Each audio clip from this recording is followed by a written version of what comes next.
जय हिंद दोस्तों। UP police constable vacancy 2023 का ऑनलाइन फॉर्म कैसे भरना है, बिल्कुल स्टेप बाय स्टेप एक एक अक्षर के साथ आपको बताऊंगा।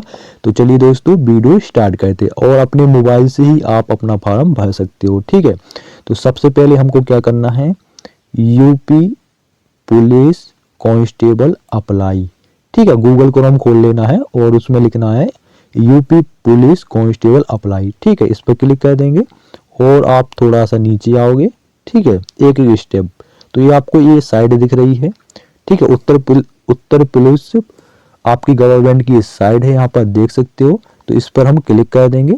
ठीक है, इस पर हम क्लिक कर देंगे तो देखो ये आपकी साइड खुल रही है और ये अभी साइड आपकी अच्छी चल रही है, लास्ट के चक्कर में नहीं बैठिएगा। ठीक है, और इसके बाद आप देख सकते हो यहाँ लिखा है ऑनलाइन आवेदन। ठीक है, पुलिस में आरक्षी नागरिक पुलिस के पदों पर सीधी भर्ती 2023 आवेदन हेतु लिंक। तो इस पर हम क्लिक कर देंगे। ठीक है, और देखो आपका कुछ इस प्रकार से इंटरफेस ओपन हो जाएगा। ठीक है, तो आप देखो यहाँ पर लिखा हुआ है अप्लाई ऑनलाइन, ये लिखा है ना अप्लाई ऑनलाइन। तो इसी पर क्लिक करना है और यहाँ पर वैकेंसीज के बारे में जानकारी दी गई है। हाउ टू अप्लाई, कैसे अप्लाई करना है वो आप देख सकते हो। ठीक है, और सभी को एज में 18 से 25 साल आप इसमें अप्लाई कर सकते हो।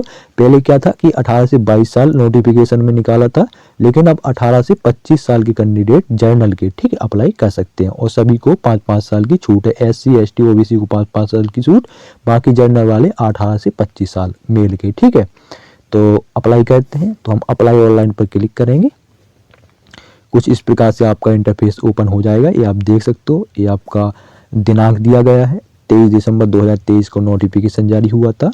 पद का नाम दिया गया है और आपका आवेदन आरक्षी नागरिक पुलिस 2023। तो करते हैं आवेदन।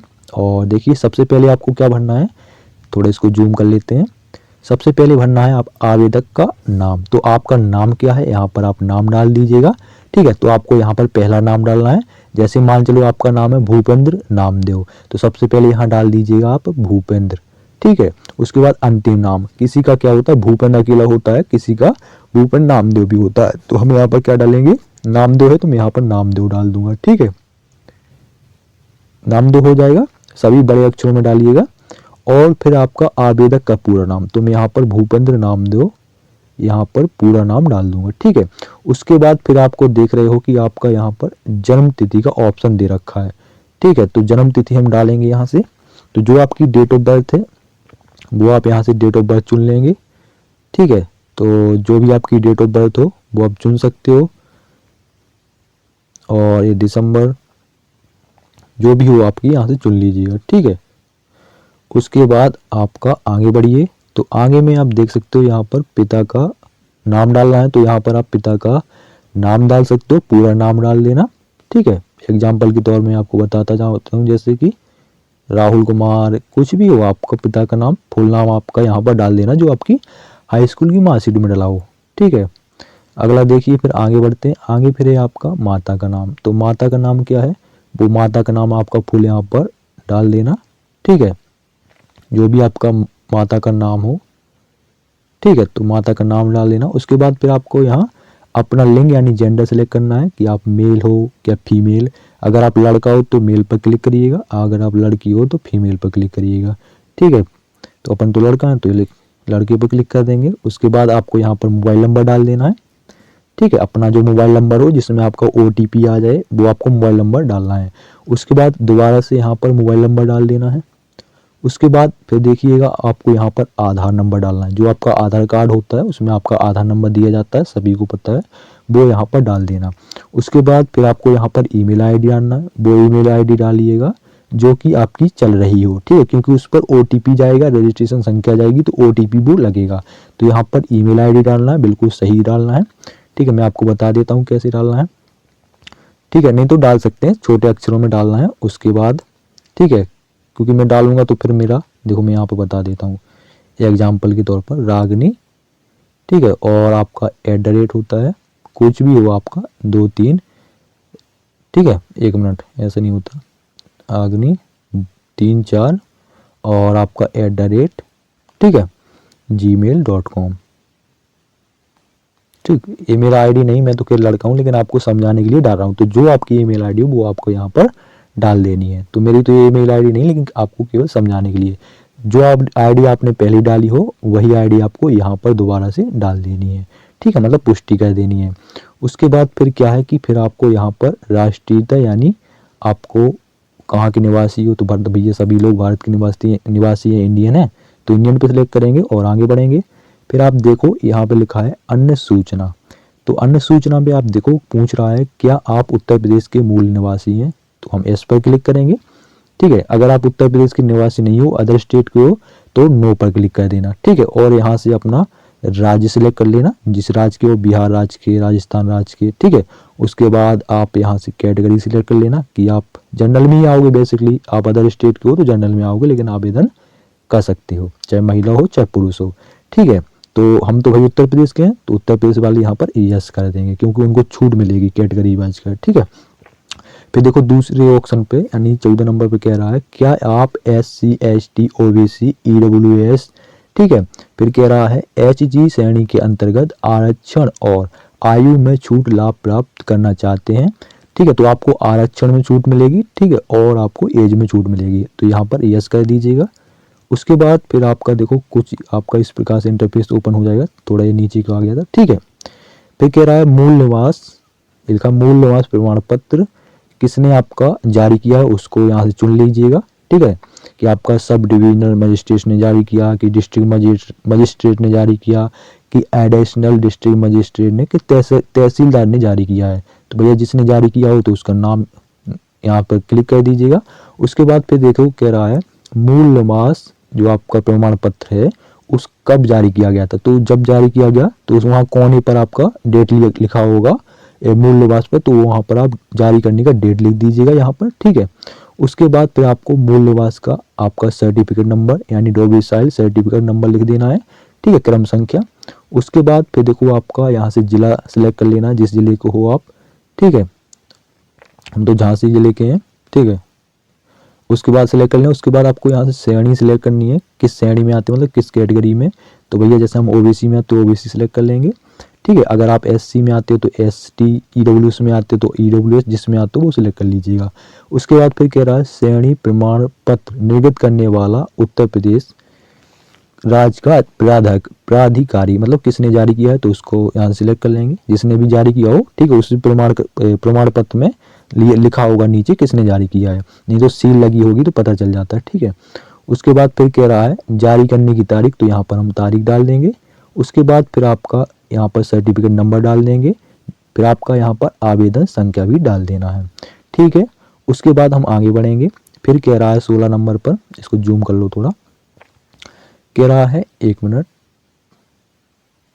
क्या आप स्वतंत्रता सेनानी के आश्रित हैं, तो भैया हम तो नहीं है, जो हो तो वो यस करना, हम तो नहीं है तो हम नो करेंगे। फिर कह रहा है यहाँ पे नो कर देना। कह रहा है क्या आप उत्तर प्रदेश राज्य सरकार के कर्मचारी और आपके पास आवश्यक प्रमाण पत्र हैं, तो भैया कोई नहीं है हम। फिर कह रहा है क्या अपने होमगार्ड में न्यूनतम 3 वर्ष की सेवा की या नहीं की है, नो कर देना। फिर कह रहा है क्या आप भूतपूर्व सैनिक हैं, मतलब एक्स सर्विसमैन है, तो नहीं है तो नो कर देना। ठीक है, यहाँ सभी पे नो कर देना। फिर आगे बढ़ जाओ। आगे है आपका शैक्षणिक योग्यता, एजुकेशन क्वालिफिकेशन। तो यहाँ पर आपका हाई स्कूल और इंटर का आपको क्वालिफिकेशन देना है। तो सबसे पहले हाई स्कूल का यहाँ पर आपको बोर्ड नेम चुनना है, जो भी आपका बोर्ड हो। जैसे कि आप उत्तर प्रदेश को तो बेसिकली आपका यूपी बोर्ड होगा, तो आपको यूपी बोर्ड यहाँ से चुन लेना है। ठीक है, उसके बाद फिर आपको किस साल में आपने पास किया है। ठीक है, जैसे कि आप अप्रैल में, अगर आपने हाई स्कूल अप्रैल 2016 में, ठीक है, आपने हाई स्कूल पास किया हो तो वहाँ पर आप चुन लीजिएगा यहाँ से 2016। ठीक है, अप्रैल 2016 डन। ठीक है, पास पर यहाँ पर क्लिक करेंगे। यहाँ पर आपको बेसिकली अपने बोर्ड का नाम डालना है, तो यूपी बोर्ड।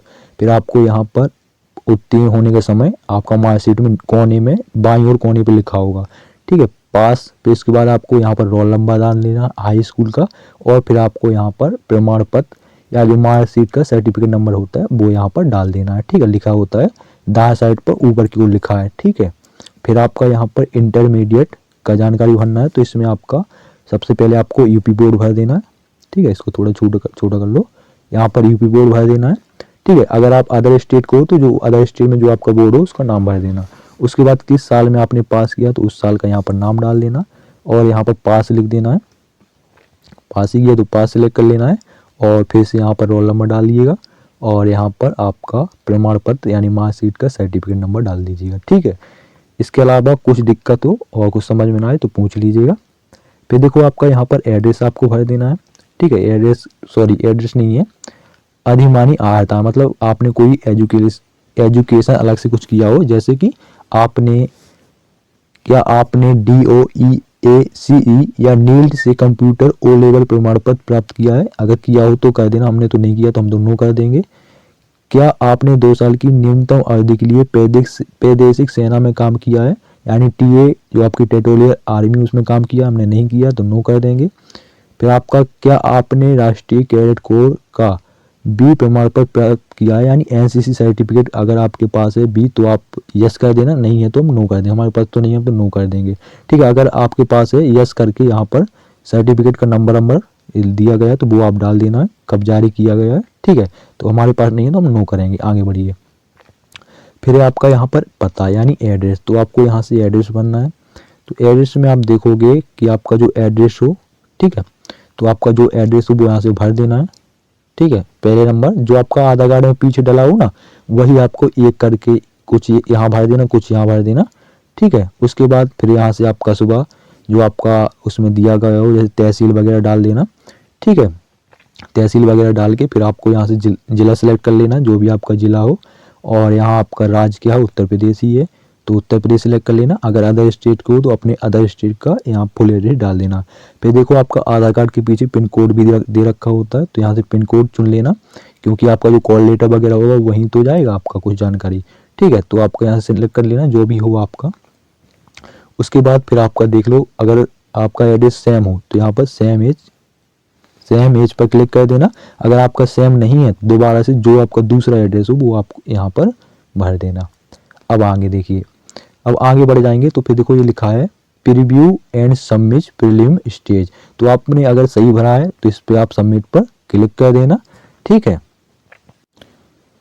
जब आप इसमें सबमिट कर दोगे उसके बाद फिर आपका पेमेंट का ऑप्शन आएगा। ठीक है। किसका ऑप्शन आएगा? पेमेंट का ऑप्शन आएगा। ठीक है। पेमेंट के ऑप्शन पर आपको क्लिक करना है और वहां पर आपको 400 रुपये कटवा लेने हैं। ठीक है। यहाँ पर जब सबमिट पर क्लिक करोगे तो पेमेंट का ऑप्शन आएगा, तो 400 रुपये मतलब उसमें काट दीजिएगा। उसके बाद फिर आपका एक विंडो ओपन होगा, उसमें आपका अपना फोटो लगाना है। ठीक है। सिग्नेचर लगाना है और आपका मूल निवास जो है और आपका जाति है उसका आपको फोटो लगाना है, फोटो। ठीक है। Scan copy. उसके बाद आपका हाई स्कूल इंटर का जो मार्कशीट है, हाई स्कूल या इंटर का दो आपको मार्कशीट लगाना है। उसके बाद फाइनल सबमिट कर दीजिएगा, आपका पूरा फॉर्म भर चुका है। ठीक है। तो और कुछ दिक्कत समझ में आए, कुछ डाउट वगैरह तो पूछ लीजिएगा। जय हिंद, जय भारत।